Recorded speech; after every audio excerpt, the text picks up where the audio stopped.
This is Wine Bros. It's time to uncork another story. When we were last hanging with the Emersons, we were at Vineyard 29 in the lab with Keith, blending some Cabernet straight from the barrels. When we came back the next day, I was looking forward to blending some more wines to play with. But Holly kidnapped us because she had other plans. So excited to taste some wine. Absolutely. Yeah. This is my favorite part. I hope there's snacks. So it sounds like it's time to taste some wine, y'all. And Holly engineered a little twist. Instead of pouring just Vineyard 29 wines, she planned for bottles from across their winemaking portfolio. Different labels, different expressions, but only one winemaker. It's a rare chance to taste how one winemaker's philosophy can shape very different wines. I always love when we're in the cave, hanging out with the Emersons. It's trying to get We're so glad you're here, guys. It never gets old coming down here. I know. It really doesn't. Look at you getting ready. I mean, guys, this is serious time. Playtime's Time over. to taste. Serious This time. is big time She here. pulled the ponytails and let's go. Let's do it. All right, we have a few flights of wine to taste. Okay. First one is going to be a look at our own little brands. So we have our AtLarge Oregon Chardonnay on your left, and we have our Emerson Brown Napa Valley Cabernet on your right. Emerson Brown Napa Cabs, right? We have our Napa Valley Cabernet, we have our Oakville Cabernet, and then we have our single vineyard Oakville Ranch Cabernet, which you're very familiar with at this point. Oh, what a place. Pretty special, huh? Yes, yes. Man, this was our 21st harvest of Emerson Brown, which is pretty cool. Emerson Brown has been around since '05, but AtLarge, the first vintage was 2016 Okay. with just a Cabernet, and then the whites came onto the portfolio. Actually, yeah, Chardonnay and Sauvignon Blanc in 2020. So we're going for tension, we're going for freshness and verve. This is the 23 vintage we're tasting here. It's all in French oak, 33% of which is new. 33% is once used and 33% twice used, but they're not your normal size barriques. They're the larger puncheons. Oh, that makes so, sense. Yeah, so they're large barrels. The surface area is different. You're not going to over oak the wine, even by having 33% new oak. So it's really about being judicial on your use of oak and focusing on the fruit and what that vineyard has to offer. Are you taking this through full mallow? No ML at all. That's what I was Yeah. going to say. Yeah, there's your It's got your that acidity. tight and sharpness to it. Yeah. I was like, Ching, saying, So look, we're talking low alcohol, high acid, and low pH type of Chardonnay. it's delicious. Yeah, it is. My nose went oak. And then as soon as I put it on my palate, I'm like, wait, where'd the oak go? Yeah. Yeah, I get a lot of green apple and kind of white pear and things like that. Those are descriptors. And it still has that kind of, a little bit of that citrus, lemon peel, lemon rind. Really, really good. Very refreshing. We love this vineyard in Oregon, but Keith also loves this facility. We ship the grapes down in refrigerated trucks. So we'll go up, fly up, call the pick, or maybe decide, okay, it's going to be ready next Tuesday after we sample and taste. Hey, Ronnie, line me up for Tuesday, please. And he'll pick up at 9 in the morning, and it'll be on our crush pad the next morning at 7 a.m. And it's all refrigerated. The fruit sits at 35 degrees, and Wow. it's perfect. It gets here in perfect condition, and we process it. You guys shouldn't have any more of this. As Ricky said, it's corked. You don't want it. Those are Icon certified corks. Yeah, right? exactly. Oh, man! You guys should know all this. Come on. Boiled! So the right glass here is our Emerson Brown 2022 Napa Valley Cabernet Sauvignon. We do about 900 cases of this wine. I know Yeah, that right? smell. I know this well. I've sold many cases of this wine. Absolutely. Yeah, it's pretty lovable. It over delivers. That's the goal with this Napa Cab is, more bang for your buck. You can get it for $65 a bottle. Yeah. And it's in a lot of restaurants by the glass, at least in California and Arizona, a few places. It's just, we're trying to over deliver here. That's what we've been doing. And it does. That's the idea with a restaurant wine, right? Yeah. Like exactly what you want them to be is like, oh, we accidentally just drank that whole It's bottle. Like let's and have it's another gone. one.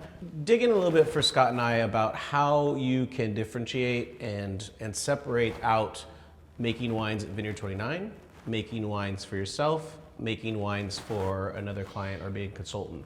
Whichever client I'm working for is happy. They need to be happy, and I need to learn more about them, their palates, their stylistic preferences, and what they're looking for in each particular SKU, each particular wine. In this case, the client happens to be us. Right. And so, and then with AtLarge, it's what we stylistically prefer. Yeah. It's wines that we love drinking, we love making, vineyards and sites that we specifically are interested in.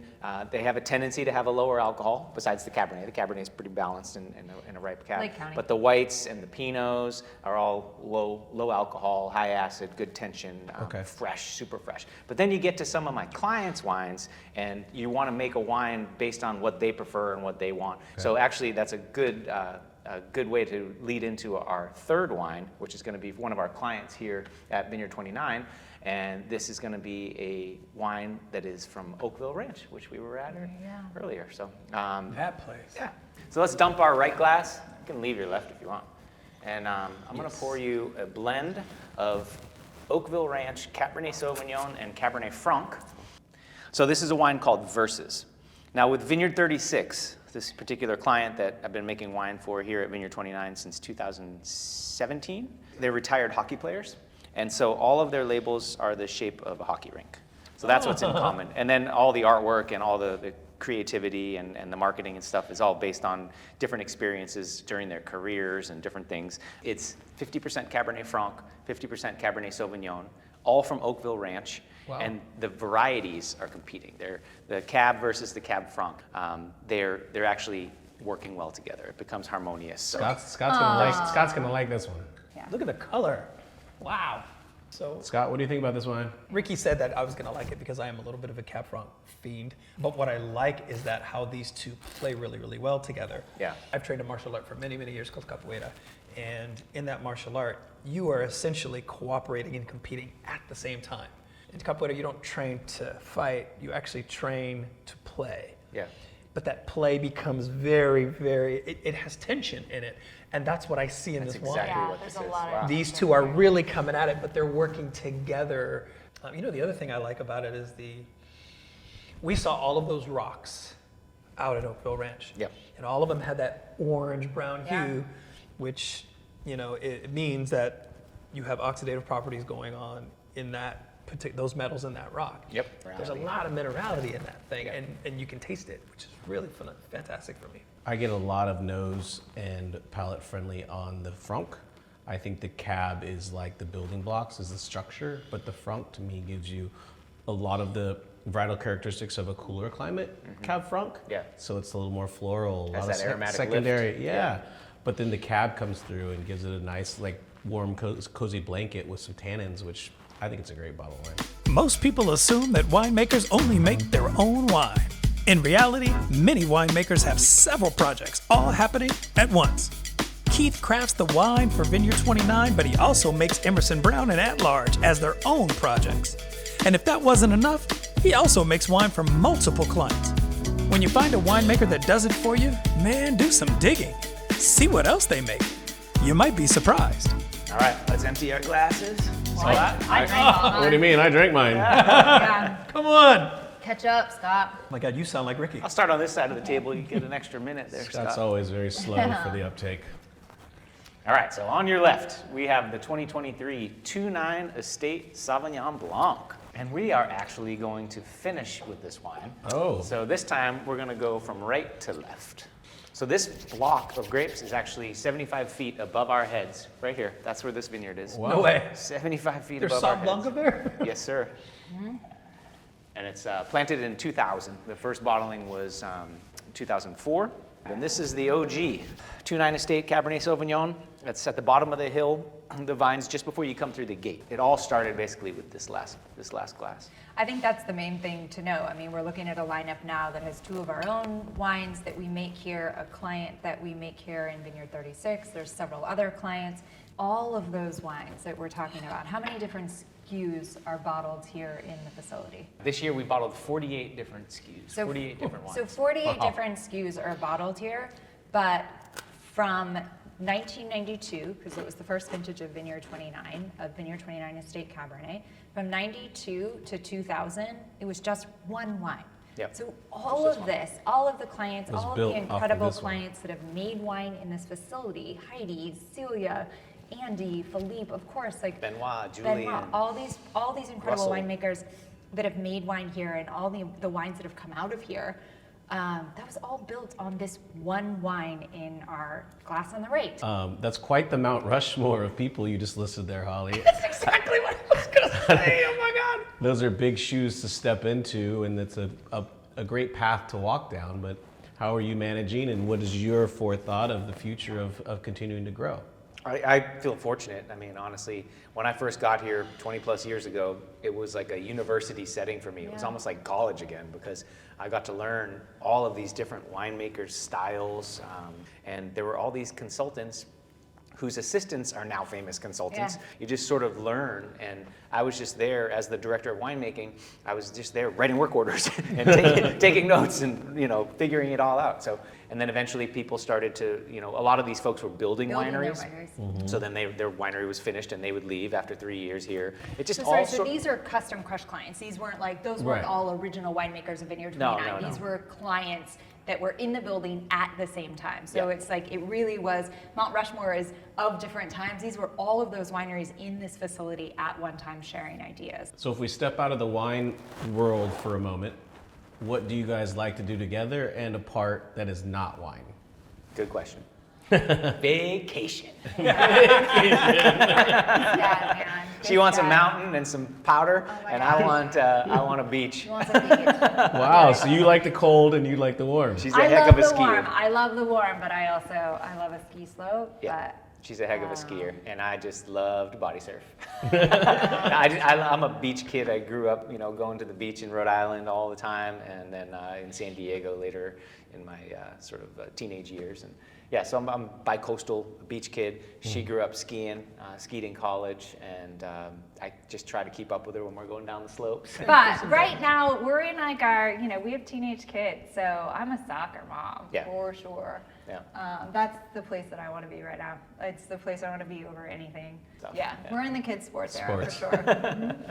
And then other fun things we love to do is, you know, we love to celebrate with friends. We'd actually love for you guys to join us tonight at our house for a fun dinner party with Yeah, we're way gonna too pull many the wines. right. No, we're gonna Which- pull it together. That's our. I'll come. We're gonna leave Scott at A home. But Wednesday. I'll see you guys No, there. no, no. There's nothing I love more than an impromptu dinner party. It's my favorite thing. It drives Keith a little crazy sometimes. I'm like, let's have people over for dinner. And he's like, yeah, this weekend. I'm like, let's just do it today. He's like, because Yeah. we have no food. We're like, it's fine. Yeah. Don't worry about There it. are always people figure it at out. your house. In There's fact, always people at our house. we It were is- in that's Napa why we that like one it. time. We're like, hey, what are you guys doing? You're like, just come to the Just come house. over. And next thing Just you come know, to our backyard. we're just hanging out in the Yeah, backyard. it is kind of our favorite thing. Yeah, It's my it's- favorite thing. Exactly. In fact, I texted you the other day, and Yeah. you're sending me pictures of hanging out with people at the house. And Keith's always like, we got to make sure the house is clean. I was like, let's just not be friends with people that need a clean house.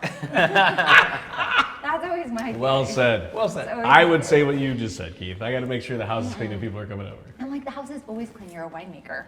Yeah. Yes, that does come in handy. Being anal and being super clean is very good for wine production. The And I ingredients don't of care. wine. All right, guys. So don't this is a care. little little backwards, but we're gonna finish our flight of 5 wines. We're gonna finish with white. This is not usually done. No. So this is the 29 Estate Blanc, the 2023 vintage. Like I said, it's 75 feet above our heads. And this block is special. It punches out a beautiful, concentrated, rich Sauvignon Blanc with great acidity, great texture, but there's a piercing acidity and that citrus character that goes right through it. And so I like to kind of refresh and cleanse our palates as we finish off this tasting. This is a little trick that Philippe Melko, one of my mentors and friends, taught me, was to kind of refresh and kind of rejuvenate your palate as you finish the experience. It's usually after about 45 wines at the blending table. It's fine. One thing that's amazing about this wine too is it ages tremendously. Oh, wow. Which it does see 100% new French oak. It ages so beautifully. So Do I smell a little think- Muscat clone here, or You do, sir. You just Absolutely. called clone. You. Ah, I see you. I see you. cute. Flex. Do you think that we can steal a bottle of this for an aged bottle for later? I was just going to say, I actually have a good idea for tonight. We should probably do a theme, maybe. A theme for the dinner. And Ooh. do That a seems certain too organized Want to do like for a me. 10-year retro or something like that? See Only people if the have- 10-year can be Sauvignon Blanc. wow! I'll grab one from the Do you have a cellar. Sauvignon Blanc that ages 10 years? Yeah. I this know, one. I know, but that's a challenge. All right, you text the gang and make sure everyone brings a 15, or at least some people bring a 15. I've got a couple more at home that we can open. That'll be fun. You guys want that? I like that a sound lot. We will bring something fun. We will bring something fun. Thank you so much for having us and tasting. Can't wait for tonight. I know, we're But here tonight. Cheers. Cheers, guys. Well done. When most people picture Napa Valley, they think of beautiful vineyards and days on full tilt bougie. And to be fair, that's not far off. But spend enough time here and you may just discover that's only part of the story. Behind some bottles are real people. Soccer moms rushing to games and dads looking forward to that family vacation. Over our many visits, one thing is abundantly clear. Napa is not just a collection of wineries. It's a real community. It's winemakers that collaborate, neighbors that become friends, and friends that decide to break bread just to celebrate Thursday. And while people think the ultimate Napa goal is to visit as many ultra-glam wineries as possible, like they're checking off the best rides at Disneyland, our perspective has evolved. Don't get it twisted, I love me a good Space Mountain level winery. But we think the Winemaker dinner party invite, yeah, that's the ultimate e-ticket ride right there. Hey, tasting at Vineyard 29. Someone's happy over here. Ricky, hold my hand. Hold my hand. Stop talking now. Hold my hand.